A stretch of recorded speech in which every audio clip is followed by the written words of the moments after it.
Hey guys, welcome back to another episode of Motorcycle Rewind. And today we're back with the Purple People Eater, the purple 1972 Yamaha 200 Electric, whatever the number is.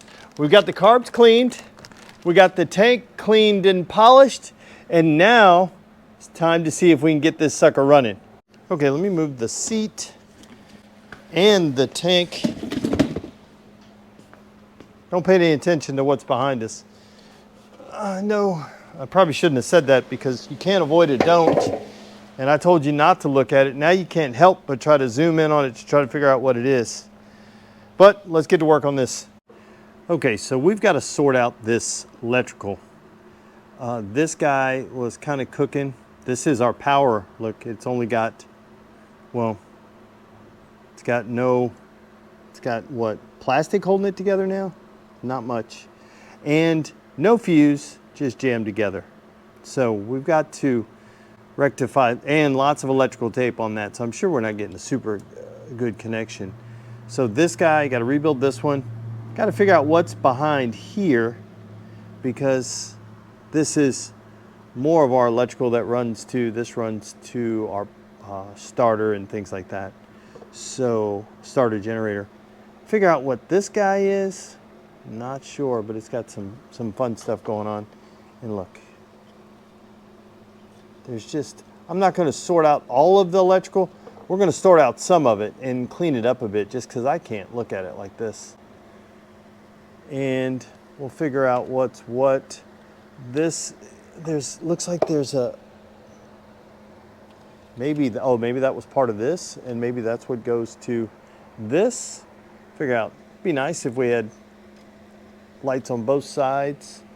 So just a little bit of work. The other thing we're going to do is try to sort our starter button out. Just looking for anything crazy that could be in the way of, before we even pull the cover off to get to our points. We'll probably unwrap this a little bit just to make sure that we're all good going to here. Okay, so we got our ground wire rebuilt and actually grounded to where it goes right here, as opposed to this sheet metal screw that was not even tight. So we got it in a better spot. So let's go ahead and put the battery back in and see what happens. Okay, so we have all this wired in. We had to make a temporary fusible link because I didn't have any more of the small glass ones, and I blew it when I plugged it in. It was just a small little 5-amp fuse. But I've got that sorted for right now. We'll put a proper fuse connection on there later. I also have the starter button just kind of rigged up. I wired it in here, and I just, till we can get one to fix right here, but I just have this now. So now it's a little easier, and all you have to do is push the button. So we're good. So let's go on the other side and check our points. Hopefully it's just some dirty points.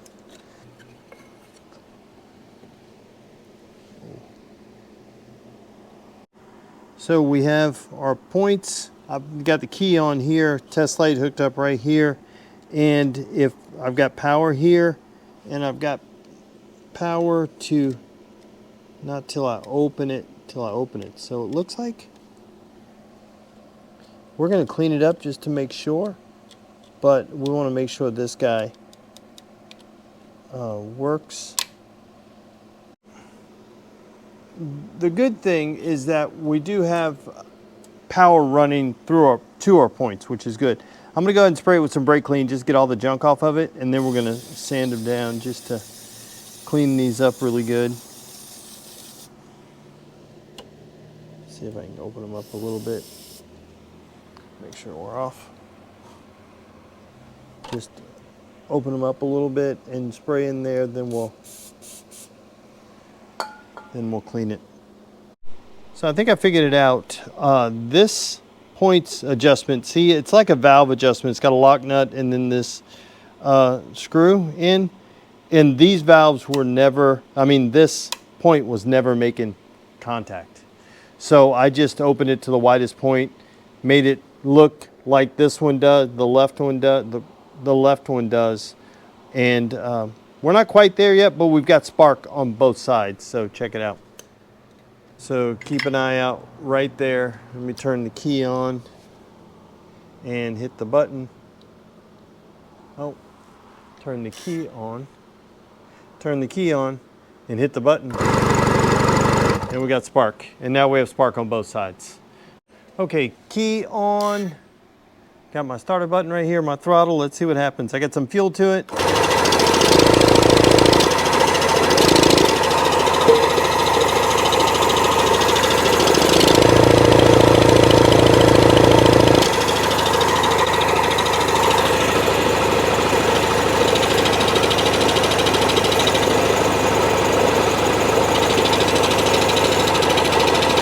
Nothing.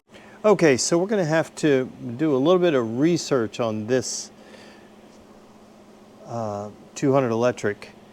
One, you got to set the timing. And I need the manual so I can, it's not like you just have a timing mark and you do. I just got to figure out where it is and follow the instructions on the in the service manual to set the timing. We'll set the points gap, set the timing, and make sure everything's working. The other thing I need to look around, we have these aren't the correct carburetors, because I don't know if you can see right in here.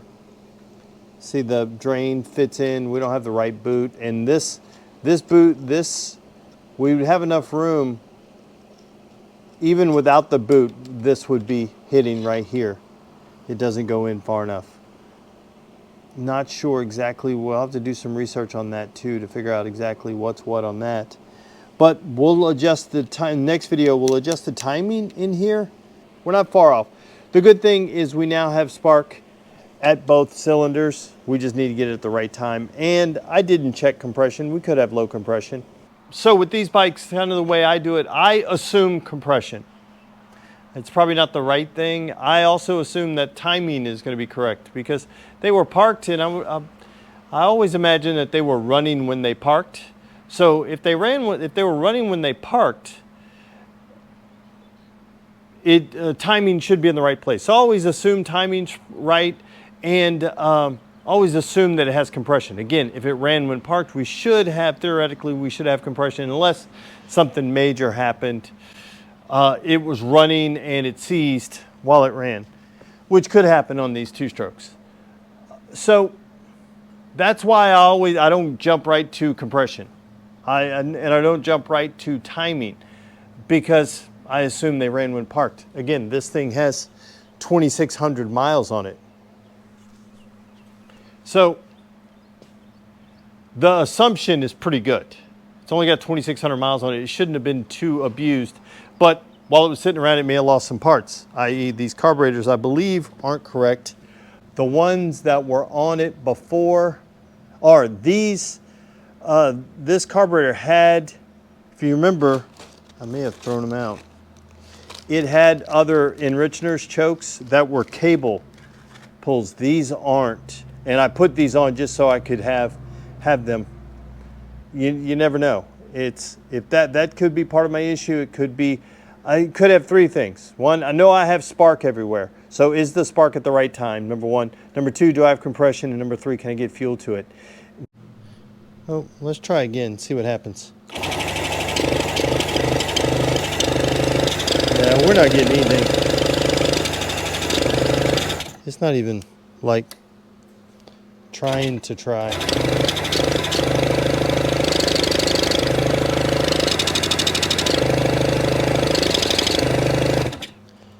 But this battery is a champ. Who knows how long this battery's been in here. Okay, let's see if we can test these spark plugs. Make sure they're working. See if we can see them. Both right there is what we're going to try to look at. Let's see if we get spark on those. I'll turn the key on. I'll hit the thing. Yeah, we got plenty. Now, let's pop these out so I don't shock myself. And then let's test. Just put the finger over the hole, see what happens. Yeah, that feels good. Yeah, we're a timing issue. It's got to be because this thing, it sounds, that is definitely enough to run. So we're gonna have to do some research, figure out how to time this thing. I'll be honest, I don't know how to do it. I've never done it, and I'm sure it's not difficult, but you know, they have instructions. So I did download a PDF of the service manual a couple of nights ago, but honestly, I didn't look at it. Next time we will time this thing and go from there. So guys, not too bad. We were able to sort out some wiring. We were able to get spark on both sides, so we did that. We still have an issue. I believe we've got good compression. I believe we have good spark. It may not be at the right time, which is what we're going to work on next. And then we'll go from there. Hopefully this thing will be running very soon. I don't know how long, and I'll have to find out how long Jimmy's had this. I think this one was at the school, so it's been there for a while.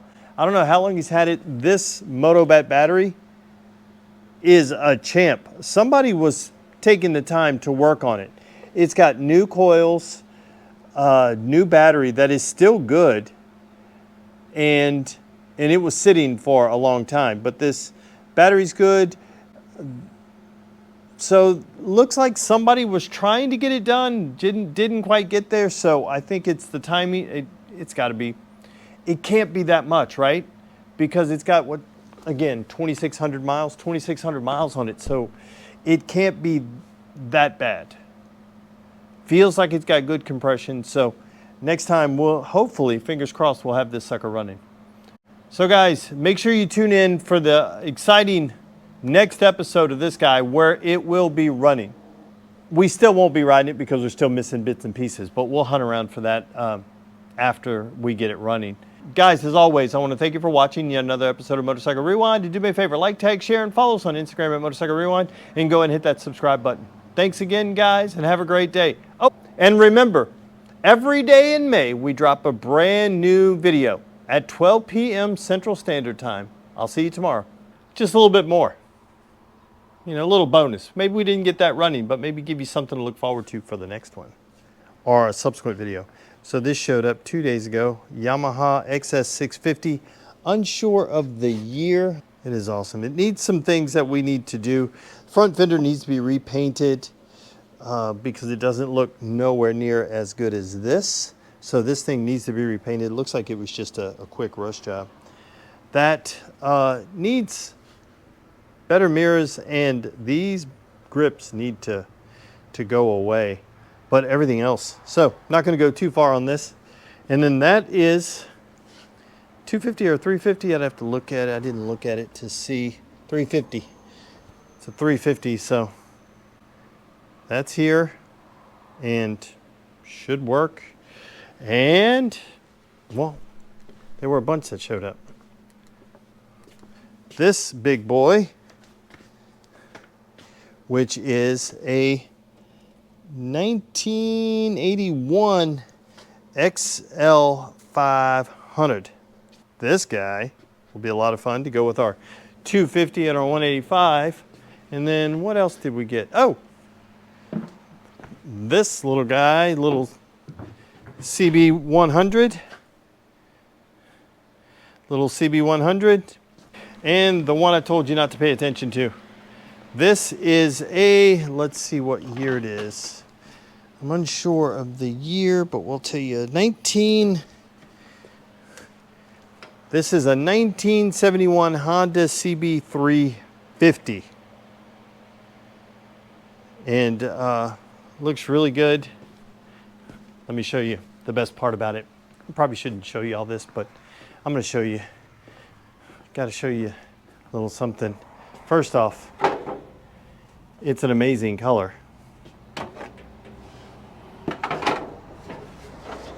And an incredible tank. It's got one little ding right there. Not much. It's in really, really great shape.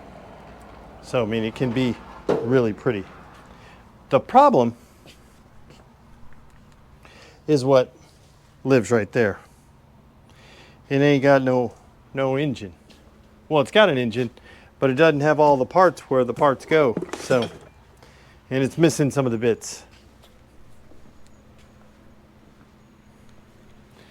So that's some of the new additions, and you'll see more of those as we move forward, but there's so many to choose from.